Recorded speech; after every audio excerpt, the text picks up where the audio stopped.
Fala pessoal, tudo bem com vocês? Quanto tempo a gente não se vê, hein? Mas é porque a gente está distante um do outro que a gente não vai dar continuidade ao nosso trabalho. E lembrando, nosso último assunto que nós iríamos dar início é o infinitivo do inglês, infinitive. Tranquilo? Só para recapitular algumas coisas assim, o infinitivo no inglês tem duas ou três formas, já no português apenas uma. Isso pode parecer um pouco complicado no início, mas fique tranquilo, que você vai ver que não é nada de exorbitante. Vamos lá?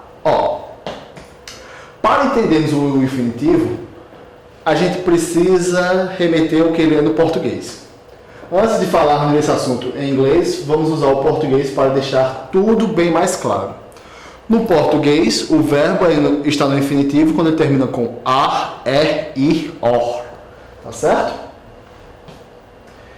Portanto, a gente tem os exemplos aqui: amar, cantar, andar, falar, correr, ter, saber, fazer, sorrir, ir, destruir, construir, pôr, compor, supor, transpor. Ou seja, reparem que esses verbos terminaram com AR, ER, IR, OR. Ou seja, temos os verbos no infinitivo. Tá certo? Próximo slide, por favor. Vamos ver alguns exemplos aqui do infinitivo na língua portuguesa. Ele disse que vai falar com ela amanhã. Meu pai pediu para eu fazer isso agora. Quando ela sorrir, a gente dá um abraço nela. Eu não sei compor músicas. Você, como falante nativo do português, não tem dificuldades com isso, mas em inglês a coisa nem sempre é tão simples como é para nós no português. Então, vê aí, no inglês isso já não se torna tão simples. Já tem gente que vai dizer, pronto, agora eu não sei mais como fazer. Mas a gente vai no passo a passo aqui, vai ver que está tudo tranquilão. Próximo slide, por favor. Em inglês, o infinitivo não é marcado por um sinal no verbo como é em português. Na língua inglesa, o infinitivo pode ser expresso de três maneiras diferentes. Com o gerúndio, o famoso ing, com a partícula to antes do verbo, infinitivo with to, com o verbo apenas, infinitivo without to. Assim podemos ter sentenças como a que seguem abaixo. She doesn't like going there. Ela não gosta de ir lá. O porquê esse primeiro apareceu aqui com o ing? Porque antes dele já tem outro verbo, o like. Tá certo?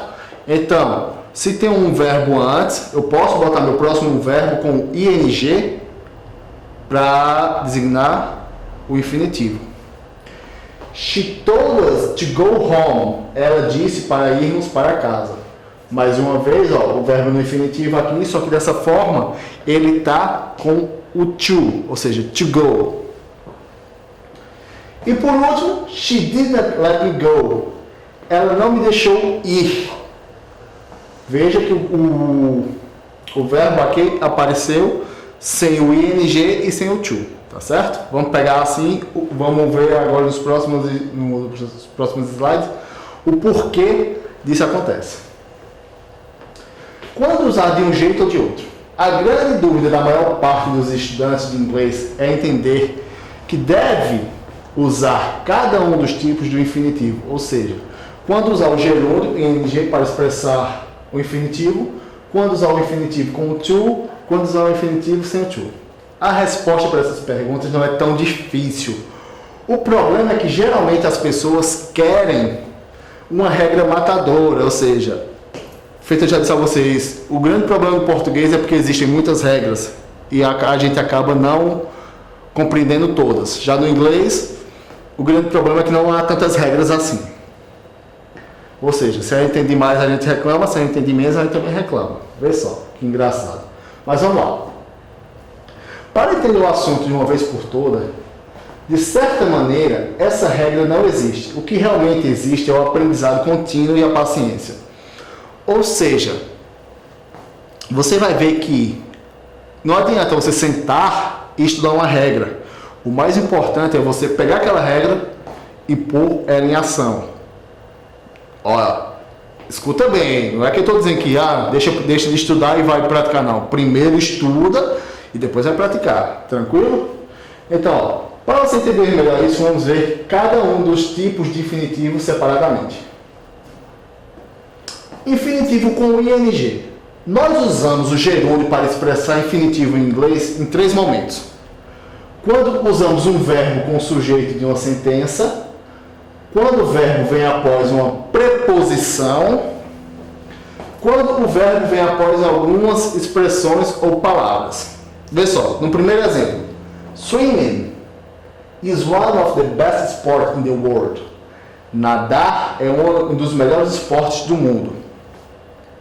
Veja que o swim está aparecendo com ing. Eu sei que agora no momento da aula não dá para vocês verem aqui, mas esse material vai ser disponibilizado para vocês, tá certo? E a aula vai estar ali no YouTube e vão poder assistir sempre que quiserem. O material vai estar aqui no colégio, é só vir buscar. Vai uma bateria de questões só com esse assunto e páginas do livro que também vou disponibilizar com a coordenação do colégio. Então não se preocupe, que conteúdo vocês vão ter. Segundo exemplo, playing chess is not very easy. Jogar xadrez não é muito fácil. I dream of buying a Ferrari someday. Eu sonho em comprar uma Ferrari um dia. What you think about talking to her first? O que você acha de falar com ela primeiro? I can't stand living here anymore. Eu não aguento mais morar aqui. It's not use asking for her help. Não adianta pedir a ajuda dela. Veja só, que nesses exemplos aqui nós tivemos o ing, tá certo? Swim, o ato de nadar. Playing chess, ou seja, jogando xadrez não é muito fácil se a gente fosse trazer o pé da letra. Mas lembra, quando a gente pega uma frase do inglês para passar para o português, a gente deve transformá-la da melhor maneira que seja compreensível para nós, tá certo? Lembra disso. Existe a tradução, que você pega a palavra por palavra e traduz, e existe a compreensão para você transmitir a ideia. Tranquilo? Esses foram os exemplos com ing. Não se preocupa, eu sei que está muito rápido aqui, o tempo de aula no YouTube é menor para nós, mas a gente vai continuar passando conteúdo para vocês sobre isso. Pode passar, por favor? O importante é uma regra que estabelece que, com algumas expressões ou palavras, o verbo que vir depois deve estar no gerúndio. É o caso de get used to. Can't stand, it's not used, como no exemplo a seguir. I'm getting used to getting up early. Eu estou me acostumando a acordar cedo. Getting up, como a gente já tinha visto antes, acordar. Acordando. Então, getting up, nesse caso, por eu já estar usando uma expressão aqui, getting used to, que é acostumando, ou seja, como se fosse um verbo, então, por isso que o getting está com ing.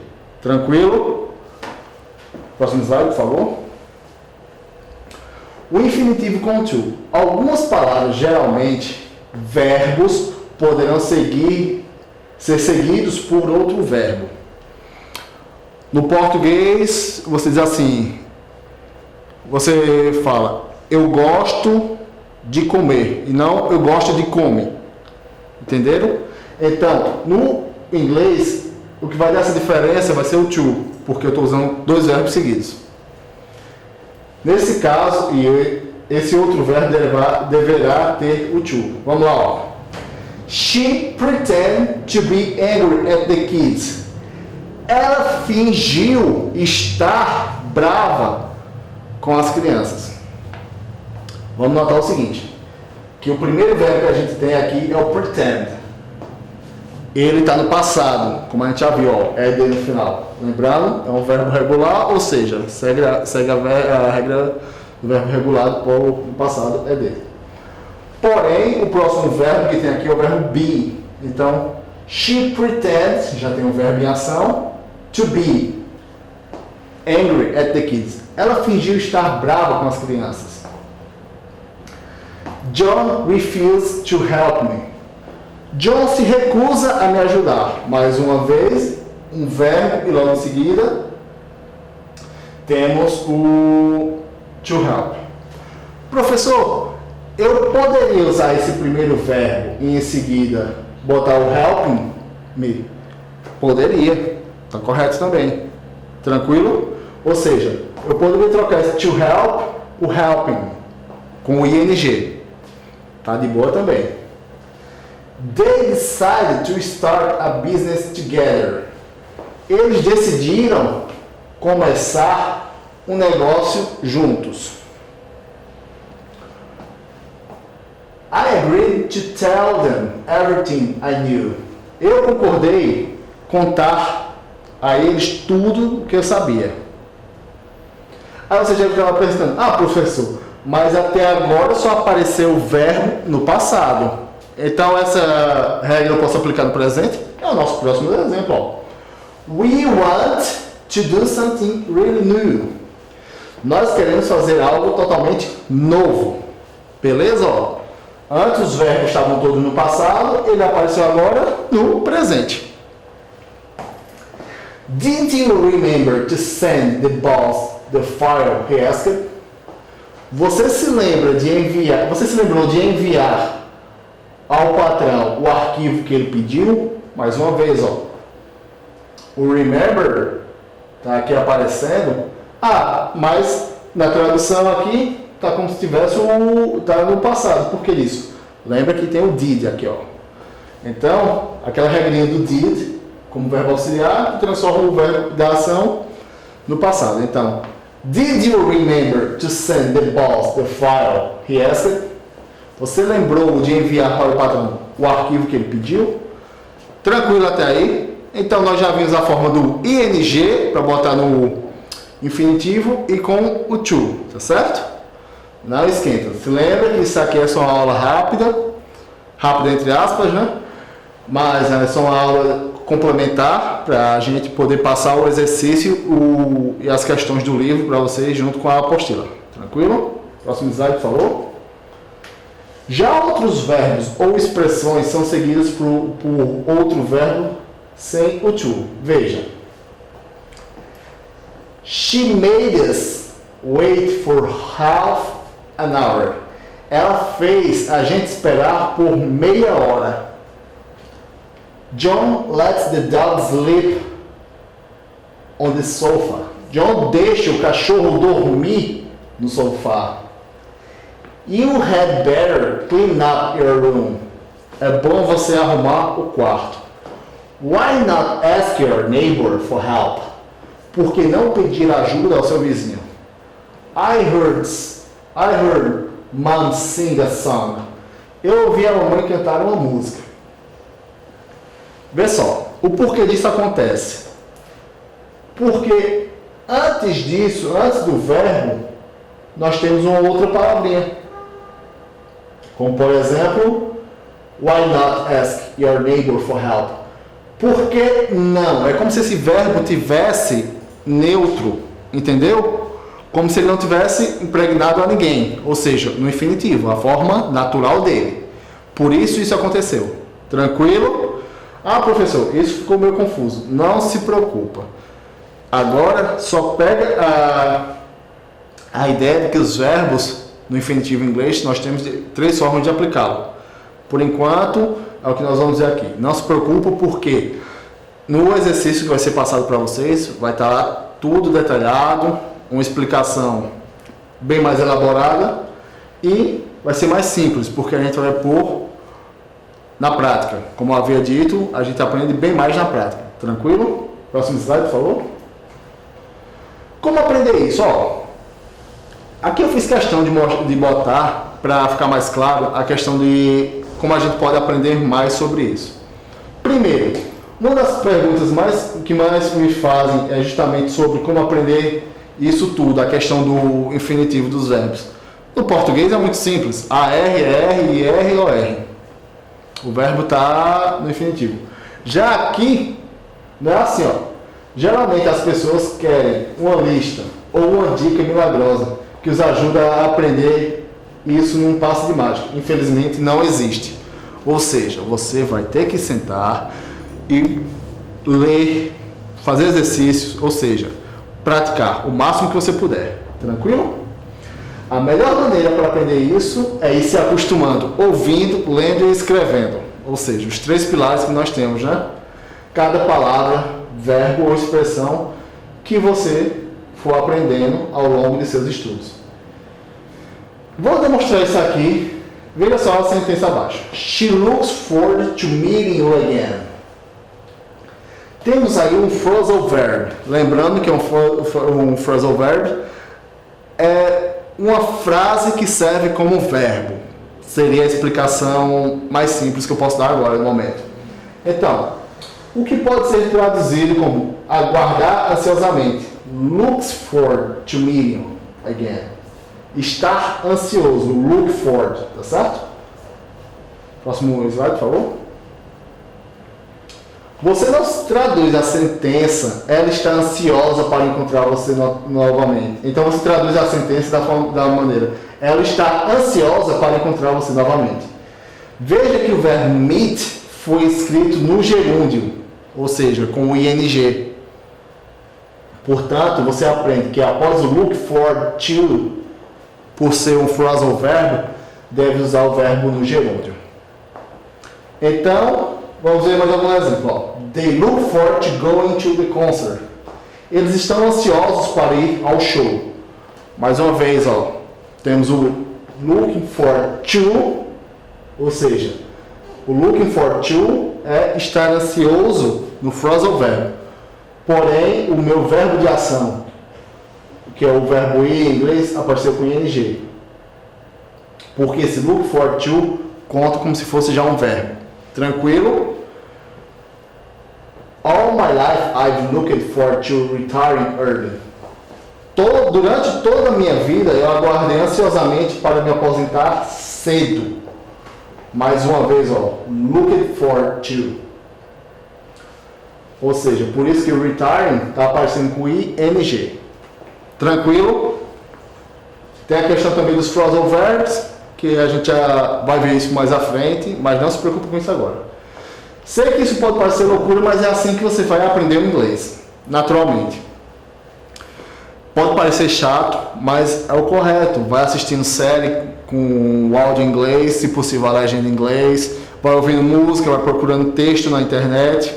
Ou seja, hoje temos várias ferramentas possibilitando tudo, deixando tudo mais fácil, a questão do aprendizado do inglês. Tranquilo?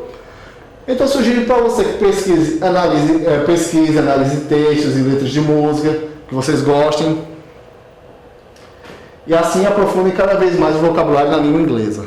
Tranquilo? Então, qualquer dúvida, pessoal, manda para a coordenação da escola, que vai ser passado para mim. E a gente vai sentar, vai sanar essas dúvidas de vocês. E não tem problema algum. Vai uma bateria de exercício para vocês, que é a famosa apostila toda semana. Vai as páginas do livro também, não se preocupa com isso, que a gente vai usar o livro bastante. E nas próximas aulas a gente vai trazendo mais conteúdo e a gente vai seguir o cronograma normal. Tranquilo? Então é isso, pessoal. Muito obrigado e até a próxima.